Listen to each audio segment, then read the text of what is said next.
Shivanga, who is the actual practitioner of Isha Foundations in Oslo and following Sadhguru.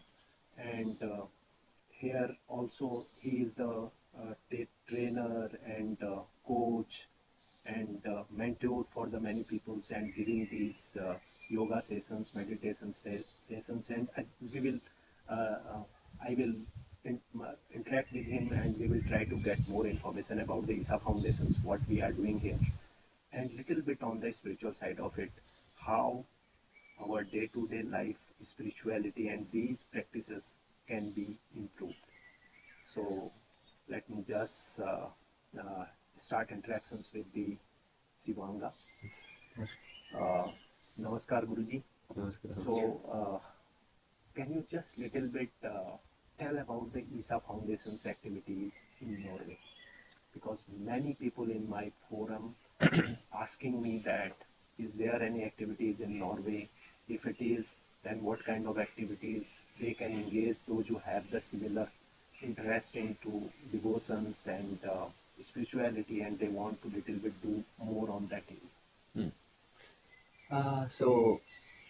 When it comes to Isha activities here in Norway, there have been a few inner engineering programs, one in 2016 and one, I think it was in 2017. But in the past few years, I've been traveling and staying in ashram and doing other activities outside of Norway. Oh, and for a few years, I was the only teacher here. I don't teach inner engineering, but I teach hatha yoga, so the asanas, physical practices. This is what I teach. But then, as I was away out of the country for many years, not so much was happening here. Okay. But now, in the past few years, I think Sadhguru has become much more famous here. I mean, popular, people know about him, people are seeking the practices. Save Soil. Save Soil is the great movement he is running. Yeah. So Save Soil for sure made a big impact, and even before that, so in the past few years, a lot of people have done inner engineering, learned Shambhavi, and I see now classes are filling up more also, so people are more aware of what yoga can do for you. Otherwise, I think it was quite common that even how I thought before I learned about Isha was that yoga is just some physical exercise and, just little stretching and then you relax a little bit and go home. But then really knowing the potential of how immense it is. Absolutely. So, and now we have a few more teachers. One is Rav and one is Zoya. Okay. And so now there are 3 teachers here in Norway. Okay. So now there are more programs happening, there are more volunteers, so we have satsangs and things happening and free offering sessions. Today was the free. We just had the free offering session. We taught some meditation practices, and this I think will be quite regular in the next year or a few years, or at least going forward. This so people can get a taste of what this is. People can try it out and see what the impact is. Yeah, great. So, how long you been associated with Isha Foundations? And I think you said you had been visited India as well, and ashram. Yes. And tell me something about that. Okay. How long you been with the associated with Isha? Yeah. And in your India visit. Yeah. So I came across Isha in 2015. Mm-hmm. That was quite a decisive year. Okay. It 2018 you said? 15. 15, okay. Yeah, 15. So I came across, first I learned of the teacher training. Mm-hmm. And this is a 5-month-long training that started in July, end of July, ended in end of December or something. Mm-hmm. And this was the first program that I did. Okay. Yeah. Great. It's a very, very intensive way to start. Yeah. I would recommend most people to learn something more step by step, maybe for most people gradually. Yeah. But for me, I just heard about this and I just went straight for it. I just dove. I just did a dive at the deep end and Great. fortunately I started swimming. So you are basically from Norway? Yes, Okay. I'm from Norway. So Norway, which part? Oslo or, Hornmesteren. okay. Yeah, Okay. about an hour south, 60 kilometers south from here. Yeah. Understand. Yeah. And that's the first time I visited India. The first time I went to the ashram, and the place was, yeah, it was. I felt like I was in some magical Yes. space. I never knew that a place like this exists Yeah. in the world. Yeah.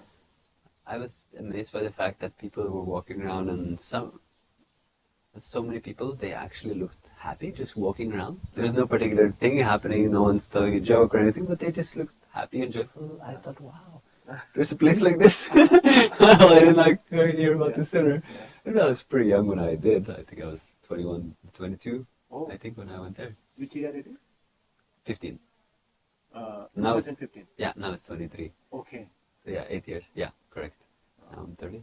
So, but the place, it blew my mind, and the powerful energy of the space and the um, practices that I learned and everything, it just completely transformed me. 5 months, I was not the same person walking out of that program than the one coming in. Yeah, yeah.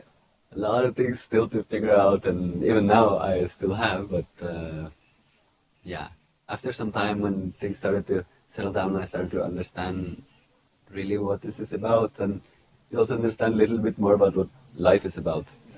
So, yeah. Okay.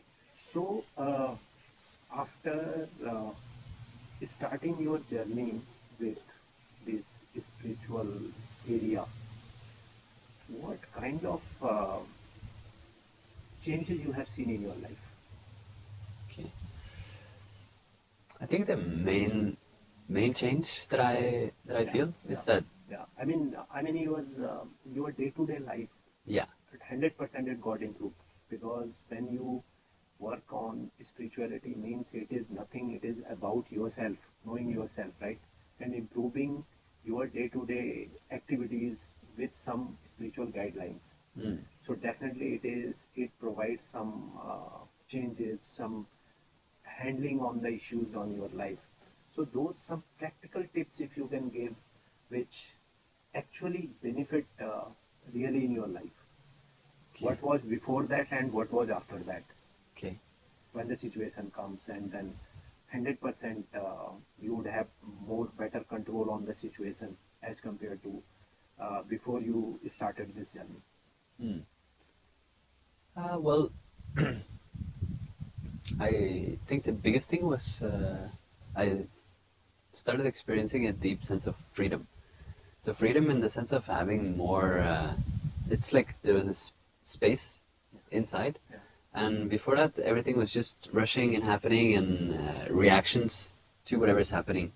So I compared to, say, it's a football, and somebody's just kicking you around. Like you have no actual choice in the matter. Just okay, something is good, and something is bad. You know, Yeah. it'll just be a reaction. Yeah. But actually being able to consciously choose how to respond to life instead of just being a reaction. This freedom, just a little bit of space, I started coming on the inside, and that space it makes all the difference. Yeah.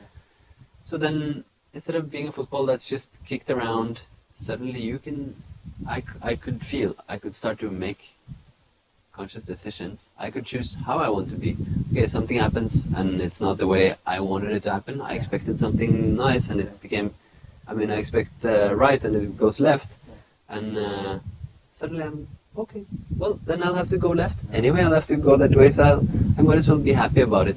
So just seeing life for what it is what I feel the biggest impact that it has. Instead of seeing how life through a small lens of how you think it should be, just seeing how life is and then just going with that and making sense and making joy out of it, because in reality, no matter what happens, I still want to be happy. Absolutely. I still want to be joyful. Even if everything goes to shambles, I want to be happy, right? So that is the bottom line. Peace and happiness in your life. That's it. And then whatever happens, then you can actually be more efficient also, and you can do more effectively things you want to do because you're happy. So obviously you'll be more productive, right? So even if you think of your productivity will get increased. By default. Yeah, even if you think of it practically, even still these things are there. So Tips, I think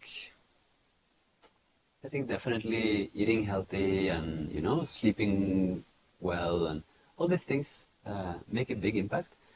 But then again, I feel it's very difficult to make the choice unless you have that little bit of space, which I was talking now. So I feel the main tip will be to just keep a small practice in your life and then start with that. So even if it's 5 minutes or 10 minutes or 15 minutes, if you do that just for 10, 15 minutes a day, it will completely change.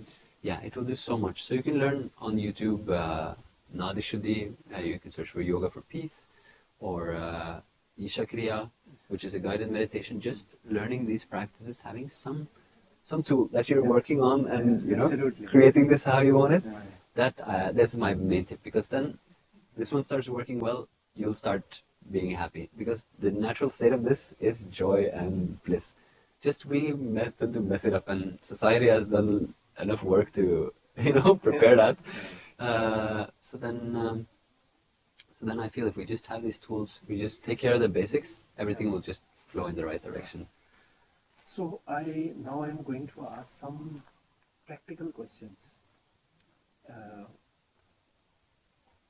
This is you are taking along with your some profession, some job, some activity, or this is your full time.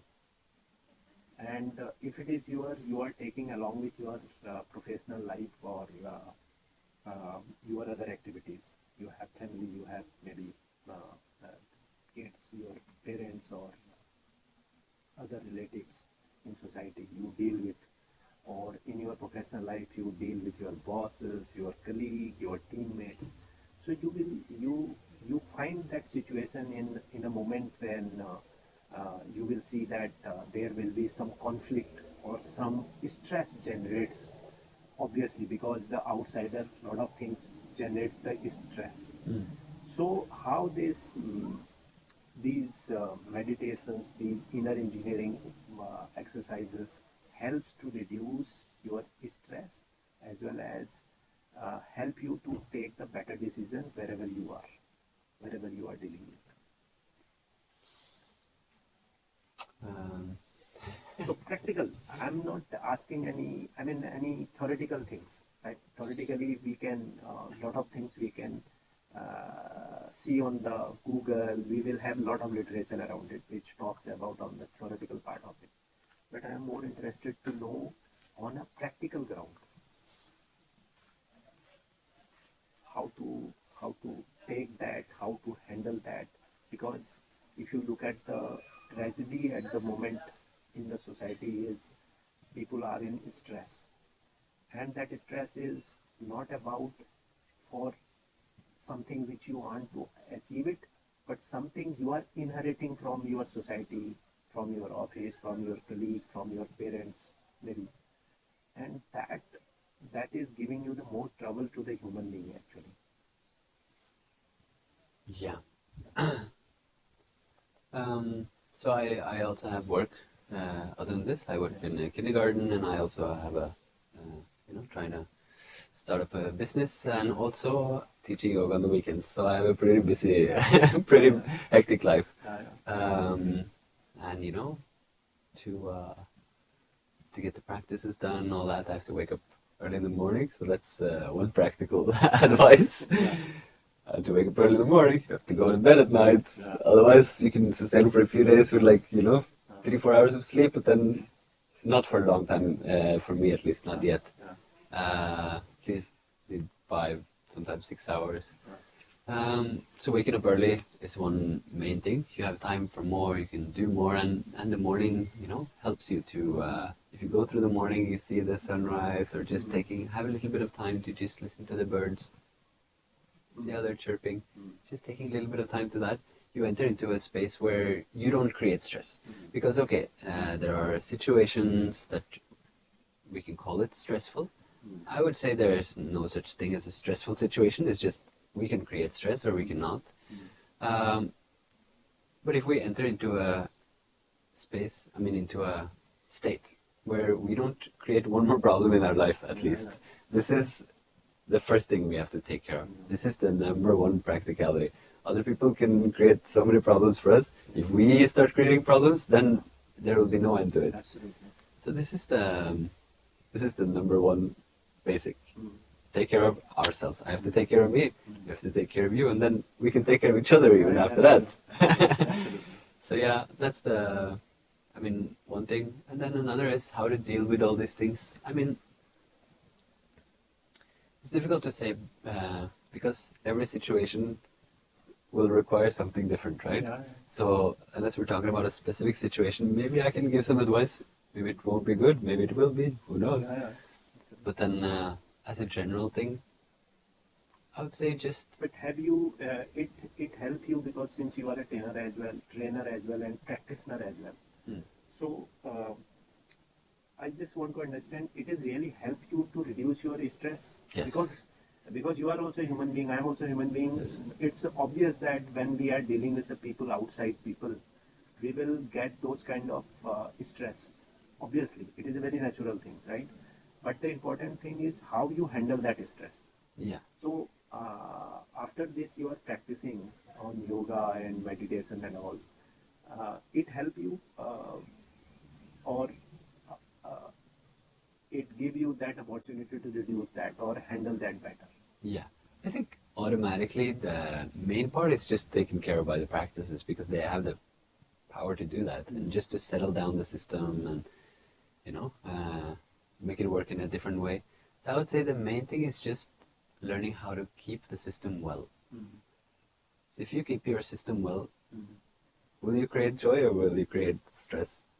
Yeah, of course, joy. You will create joy, right?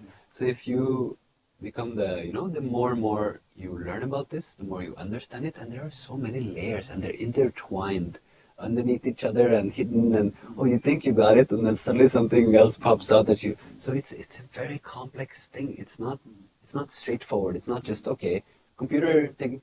Now everyone knows how to use a computer, but initially when they first came, people were like, "Whoa, they don't know how to do this thing, right?" Yeah. And with phones, now even old people most of them are using the phone very effortlessly. Even kids, Kids. starting from Kids, they're the masters. They don't think that even I don't know about the phones and all that.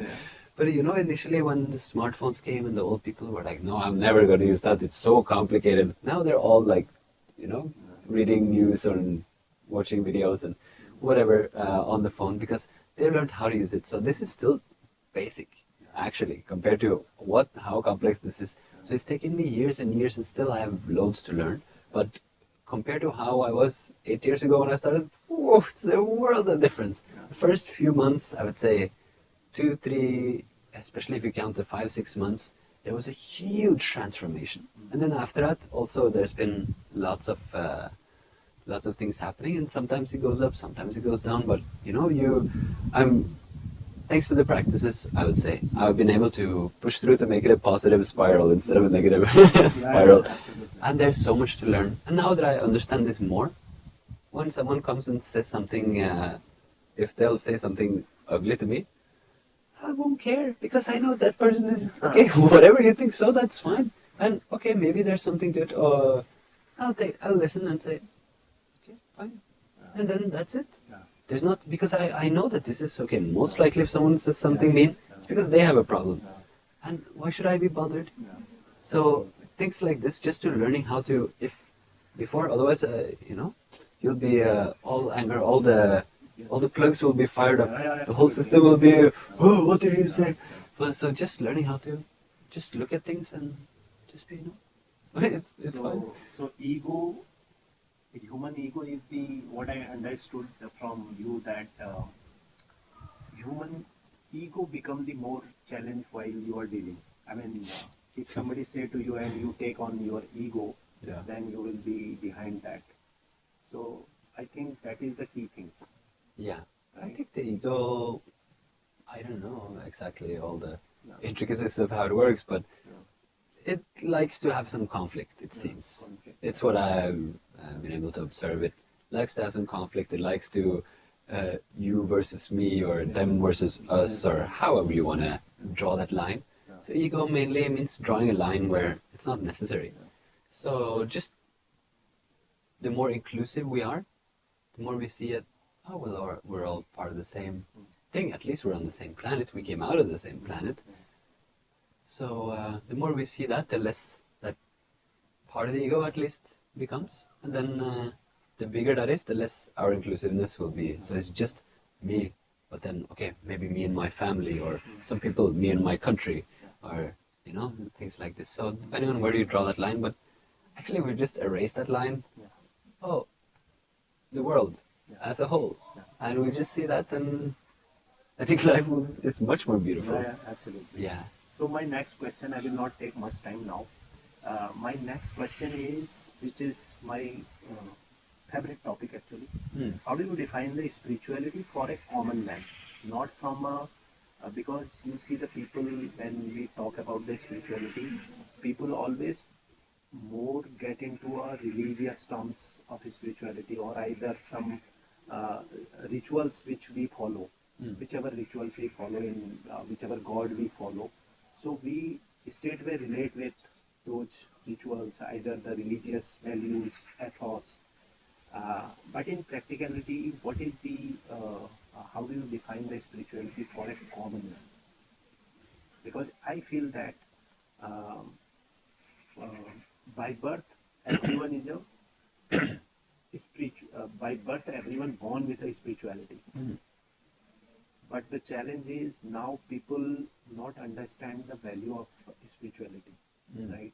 So there are some spiritual values which we forget about, or either we don't know how to handle that or how to take that. So can you define, how do you define the spirituality for a common man? Okay. Well, just briefly first, I think one reason why most people are not interested in spirituality is because it's been portrayed in many different ways Yeah, that's of, you know, religion and whatnot. So people have an idea of what it is, and at least to me, that's not what spirituality is about, believing in something or following what someone else says. Absolutely. Spirituality is about truly about finding yourself, and it's about finding your way in life. So how Absolutely. I go through my life, this is the more I get deeper into spirituality, I more find the way I go through life, and the more I can be loving and helpful to my family, the more I can be loving and helpful to my community and society and whoever I meet. Uh, because this is the natural way actually that I've found, and I think this will be the same for every human being. The more you actually know yourself, not just the mind, but the more you know your actual self, then naturally love will come, and this is the way for everyone, I feel. Absolutely. But just knowing ourselves and then finding our path through life, this happens afterwards. Absolutely. So spirituality is not about others, spirituality is about yourself. Yes, and if someone else wants to share something like this, say a guru wants to share something like this, it's only about, if it's a genuine thing happening, absolutely, yeah. it's only about helping you to find that. Yeah. Because we need little guidance, Yeah. but it's only guidance so that we can find it within ourselves, Yeah. right? Yeah. This is what it's all about. Absolutely. This is the beauty, and this is the True. bliss. So my last question is, in India and Norway. When I am saying India, means I am talking about the Indian people. And when I am saying Norway or European or any other Western world, you take. So how the spiritual essence into the Indian people, Indian origin people, and how do you see the essence of spirituality in Western people? So, since you are from Norway, so about the Norwegian people, how they take, I mean, how they take the spirituality, or what is the essence? If you say about the percentage of the people which understand spirituality and actually get into that lodge. It's nothing about the differentiation, but I'm just trying to understand what I feel. Anyway, let me just little bit easy these questions. So what I feel that in India, more people are more religious. They value the religions. They understand from the birth. They understand this is the God. This is our God. These are some ethos which we follow, right? And more they get into that spirituality they understand with the religions basically, and that actual essence of spirituality you will see the very less people in India even, and in Western world it is little bit different. But that is a different story. Maybe the lesser or the higher, that is not my question. I just want to understand the essence of the spirituality among the people in Western world or either the Indian origin people. Mm. Well, so I spent a lot of time in India. I've been there for years combined. It's been, I don't know, several years, 4 or 5 years maybe. Yeah, like I said, it's very different there. It's spirituality is a way of life, Yeah. more so. It's ingrained in the old culture. It's ingrained as a way of life. The way you eat, the way you sit, the way you do things. It's supposed to raise your consciousness, which is what the spirituality is about. So that why raise our consciousness? So that we can know who we really are. What's the reality? So I feel that, and I mean, it's hard to say because it's very different from state to state in India. It's very different. From town to town, it's very different. If you go to the countryside, it's one way. If you go to the city, completely different. So I've seen all the varieties I feel in India. And India is a place of such variety that you'll have, the highest and the lowest, and everything will be mixed up, and you never know where you'll find it or what will happen. So India is it's so diverse, basically. So diverse country. Yeah. Absolutely. But here, I feel see, there are countries which are very Christian still in Europe, and where people have a strong sense of Christianity. Here in Norway, I feel like it's not so much anymore. It used to be, but now it's not so strong. I feel most people, they just don't know, really. And now the church has also started to, change certain things and, make it more suitable for modern man and all that. Maybe because they see that, people are stepping away from it. So here it's very different because a lot of people will be just, trying to live their life simply with the materialistic things and live happily, have vacation, so on and so forth. But then you have some people who have that spark of spirituality, and they will, since it's not really, we're not exposed to it so much, so then it will be, whoever gets it, they'll be full on, typically. Correct. Yeah, and we'll really go into it, and either they will follow or either they will not. Yeah. They will get deep on that, or either they will out of that. Yeah, and then again, also you have people who are kind of in between. So it's all the varieties are everywhere, but I feel in India you're exposed to it and it's a part of life. But then also you're so used to it. It's like I've seen people who are like, yeah, I know yoga because their grandfather used to practice yoga, so they're like, yeah, I know what that is, Here it's like, oh, it's something new. So but some people are not interested at all, and that's fine. But some people are. It's a little stronger, the distinction, I guess. So in India, that's what. In India, you will see that people know about, they firmly believe about it, but it is not necessary they are practicing it. Yeah. That you will see. Yeah. So anyway, it is a very nice talking to you, Guruji, and I will interact you more in future, and even I will associate with I ask Umia as well that I will look for some opportunity for volunteering in Isha Foundation here, and we will interact more in future. Yeah. And I will take some guidance, and maybe some people want to understand more. I will ask them to connect with you. Okay. Thank you so much. Thank you so much. Very nice to meet you. Nice to meet you.